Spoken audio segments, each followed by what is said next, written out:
ನಮಸ್ತೆ ಆತ್ಮೀಯ ಮಿತ್ರರೇ, ತಮಗೆ ವರನಿಧಿ ಕನ್ನಡ ನ್ಯೂಸ್ಗೆ ಆತ್ಮೀಯ ಸ್ವಾಗತ. ಇದು ಜನಪರ, ವಸ್ತುನಿಷ್ಠ, ನಿಖರ ಹಾಗೂ ಸತ್ಯದ ಹಾದಿಯಲ್ಲಿ. ಜಗತ್ತು ಕೇಳ್ತಿರೋ ಪ್ರಶ್ನೆ ಒಂದೇ: ಅಮೆರಿಕ ಮತ್ತು ಇಸ್ರೇಲ್ ಯಾಕೆ ಮತ್ತೆ ಮತ್ತೆ ಇರಾನ್ ಮೇಲೆ ಕಣ್ಣಿಡ್ತಿವೆ? ಇದು ಹಲವು ದಶಕಗಳ ರಾಜಕೀಯ, ಅಣು ಕಾರ್ಯಕ್ರಮದ ಭಯ, ಮಧ್ಯಪ್ರಾಚ್ಯ ಪ್ರಭಾವ ಮತ್ತು ಪರಸ್ಪರ ಅನುಮಾನಗಳ ಫಲ.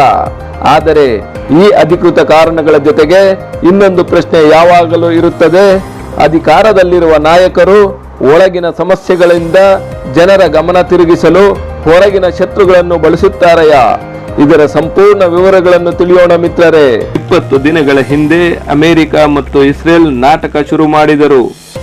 ಅಮೆರಿಕದ ಕೋರ್ಟ್ ಡಿಸೆಂಬರ್ನಲ್ಲಿ ಎಫ್ಸ್ಟೀನ್ ಫೈಲ್ಸ್ ಹೊರತೆಗೆಯಿತು ಮತ್ತು ಅದರ ಬಗ್ಗೆ ಚರ್ಚೆಗಳು ಪ್ರಾರಂಭವಾಯಿತು. ಜೆಫ್ರಿ ಎಪ್ಸ್ಟೀನ್ ಟ್ರಂಪ್ನ ಆತ್ಮೀಯ ಗೆಳೆಯ. ಇದರಲ್ಲಿ ಅಮೆರಿಕದ ಅಧ್ಯಕ್ಷ ಟ್ರಂಪ್ ರವರ ಫೋಟೋಗಳು ಬಂದಿದ್ದವು. ಅವರು ಎಫ್ಸ್ಟೀನ್ ಫೈಲ್ಸ್ ಕೇಸ್ನಲ್ಲಿ ಇನ್ವಾಲ್ವ್ ಆಗಿದ್ದರು.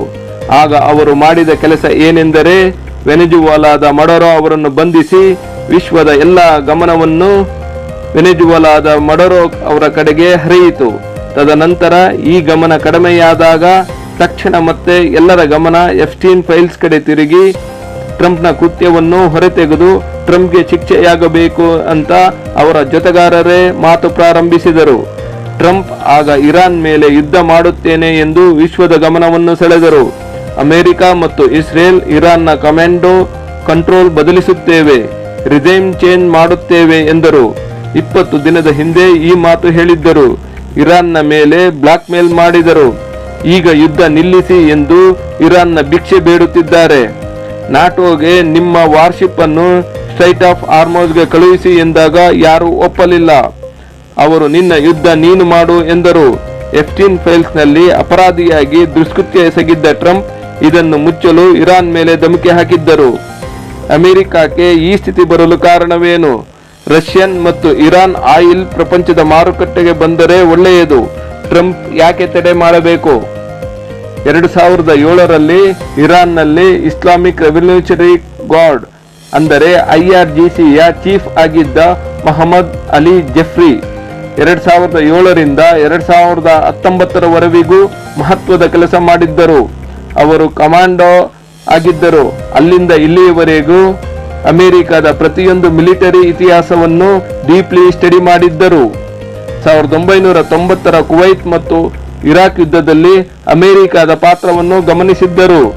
2001ರಲ್ಲಿ ಆಫ್ಘಾನಿಸ್ತಾನದಲ್ಲಿ ಅಮೆರಿಕ ಏನು ಮಾಡಿತು ಎಂದು ಮತ್ತು 2003ರಲ್ಲಿ ಸದ್ದಾಂ ಹುಸೇನ್ ಮೇಲೆ ಇರಾಕ್ನಲ್ಲಿ ಏನು ಮಾಡಿದರು ಎಂದು ಮತ್ತು 2010ರಲ್ಲಿ ಅರಬ್ ಸ್ಪ್ರಿಂಗ್ ಹೆಸರಲ್ಲಿ ರಿಜೈಮ್ ಚೇಂಜ್ ಮಾಡಲು ಫೇಸ್ಬುಕ್ ಬಳಕೆ ಮಾಡಿ ಪ್ರಯತ್ನ ಪಟ್ಟಿದ್ದರು.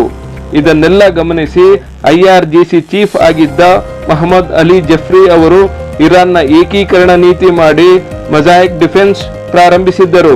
ಇದರ ಬಗ್ಗೆ ಇಸ್ರೇಲ್ ಮತ್ತು ಅಮೆರಿಕದ ಸುಳಿವು ಇರಲಿಲ್ಲ. ಅಮೆರಿಕ ಒಂದೇ ರಣನೀತಿಯನ್ನು ಫಾಲೋ ಮಾಡುತ್ತದೆ ಎಂದು ಜಾಫ್ರಿ ಗಮನಿಸಿದ್ದರು. ಅದೇನೆಂದರೆ ಶಾಕ್ ಡಾಕ್ಟ್ರೈನ್. ಅದು ಹೇಗೆ ಕೆಲಸ ಮಾಡುತ್ತೆ ಅಂದರೆ, ಅಮೆರಿಕ ಯಾವುದೇ ಒಂದು ದೇಶವನ್ನು ಹಿಡಿಯುತ್ತದೆ, ಆ ದೇಶದಲ್ಲಿ ಹೋಗಿ ಅದರ ಲೀಡರ್ಗಳನ್ನು ಟಾರ್ಗೆಟ್ ಮಾಡುತ್ತದೆ, ಆ ದೇಶದ ಮಿಲಿಟರಿ ಕಮಾಂಡೋ ಸೆಂಟರ್ ಅನ್ನು ನಾಶಪಡಿಸುತ್ತದೆ, ದೊಡ್ಡ ದೊಡ್ಡ ಮಿಲಿಟರಿ ಅಸೆಟ್ ಅನ್ನು ಬಾಂಬಾರ್ಡ್ಮೆಂಟ್ ಅಂದರೆ ಬಾಂಬ್ ದಾಳಿ ಮಾಡುತ್ತದೆ. ಈ ರೀತಿ ಮಾಡುವುದರಿಂದ ಶಾಕ್ ಪ್ರಾರಂಭವಾಗುತ್ತದೆ. ಅದರಿಂದ ರಿಜೈಮ್ ಚೇಂಜ್ ಮಾಡುತ್ತದೆ. ಇರಾಕ್ನಲ್ಲಿ ಸದ್ದಾಂ ಹುಸೇನ್ ಮೇಲೆ ಹೀಗೆ ಮಾಡಿದ್ದಾರೆ. 2011ರಿಂದ ಫೇಸ್ಬುಕ್ ಬಳಕೆ ಮಾಡಿಕೊಂಡು ರಿಜೈಮ್ ಚೇಂಜ್ ಮಾಡಲು ಪ್ರಯತ್ನಿಸಿದ್ದಾರೆ. ಅಷ್ಟೇ ಅಲ್ಲದೆ ಯೂಟ್ಯೂಬ್, ಇನ್ಸ್ಟಾಗ್ರಾಂನಿಂದ ನೇಪಾಳ್ ಮತ್ತು ಬಾಂಗ್ಲಾದೇಶ್ ರಿಜೈಮ್ ಚೇಂಜ್ ಮಾಡಿದ್ದಾರೆ. ಇದನ್ನೆಲ್ಲ ಗಮನಿಸುತ್ತಿದ್ದ ಇರಾನ್ ಅಮೆರಿಕದ ಜೊತೆ ಯುದ್ಧವಾದರೆ ಯಾವುದೇ ಒಂದು ನ್ಯೂಕ್ಲಿಯರ್ ಸೆಂಟರ್ನಿಂದ ಸಾಧ್ಯವಿಲ್ಲ ಎನ್ನುವುದು ಮನಗೊಂಡಿದ್ದರು. ಇದೇ ಸಿಸ್ಟಮ್ ಇರಾನ್ನ ನಾವೆಲ್ ಶಿಪ್ನಲ್ಲೂ ಇದೆ. ಒಂದು ಅಪ್ಪರ್ ಲೇಯರ್ ಲೆಫ್ಟಿನೆಂಟ್ ಜನರಲ್ ಅಥವಾ ಮೇಜರ್ ಜನರಲ್ ಕೊಂದರೆ ಲ್ಯಾಡರ್ ಸಿಸ್ಟಮ್ ನೆಕ್ಸ್ಟ್ ಲೆವೆಲ್ ಅದರ ಇನ್ಚಾರ್ಜ್ಗೆ ಬರುತ್ತಾರೆ. ಒಂದು ನ್ಯಾವಲ್ ಸಿಸ್ಟಮ್ ಮಿಸೈಲ್ ಅಥವಾ ಬಾಂಬ್ ಹಾಕಿದರೆ ಆಯಿತು ಎನ್ನುವ ಅಮೆರಿಕದ ಲೆಕ್ಕಾಚಾರ ಉಲ್ಟಾ ಆಗಿದೆ.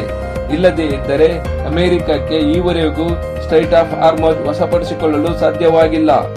America air defence, air superiority ಏನ್ ಸಿಕ್ತು? ಅಮೆರಿಕದ F-35 ಸ್ಟೆಲ್ತ್ ಅದರ ಕಾಸ್ಟ್ $109 ಮಿಲಿಯನ್. ಅದನ್ನು ಇರಾನ್ನವರು ಹೊಡೆದು ಉರುಳಿಸಿದರು. ಮಧ್ಯಪ್ರಾಚ್ಯದಲ್ಲಿ ಎಲ್ಲೆಲ್ಲಿ ಅಮೆರಿಕ ಏರ್ ಬೇಸ್ ಇದೆ ಎಂದು ಮ್ಯಾಪ್ನಲ್ಲಿ ಇರುವುದಿಲ್ಲ. ಆದರೆ ರಷ್ಯಾಗೆ ಅದರ ಕಂಪ್ಲೀಟ್ ಡೀಟೇಲ್ಸ್ ಇತ್ತು. ಅದು ಇರಾನ್ಗೆ ಸಪೋರ್ಟ್ ಮಾಡಿದ್ದರಿಂದ 20 ದಿನಗಳಲ್ಲಿ ಮಧ್ಯಪ್ರಾಚ್ಯದಲ್ಲಿರುವ ಅಮೆರಿಕ ಏರ್ ಬೇಸ್ಗಳನ್ನು ನಾಶಪಡಿಸಲಾಯಿತು. ಇದು ಅಮೆರಿಕದ ಬೆನ್ನು ಮೂಳೆ ಮುರಿದಂತೆ. ಮತ್ತೆ ಏರ್ ಬೇಸ್ಗಳನ್ನು ಮಾಡಲು ಕೋಟ್ಯಾಂತರ ಡಾಲರ್ಗಳು ಬೇಕು ಮತ್ತು ಸ್ಯಾಟಲೈಟ್ ಕಣ್ಣಿಗೆ ಕಾಣದಂತೆ ಮಾಡಬೇಕು. ಈಗೇನಾದರೂ ಏರ್ ಬೇಸ್, ಮಿಲಿಟರಿ ಬೇಸ್ ಮಾಡಲು ಹೋದರೆ ಚೀನಾ, ರಷ್ಯಾ ಸ್ಯಾಟಲೈಟ್ಗಳ ಕಣ್ಣಿಗೆ ಬೀಳುತ್ತದೆ.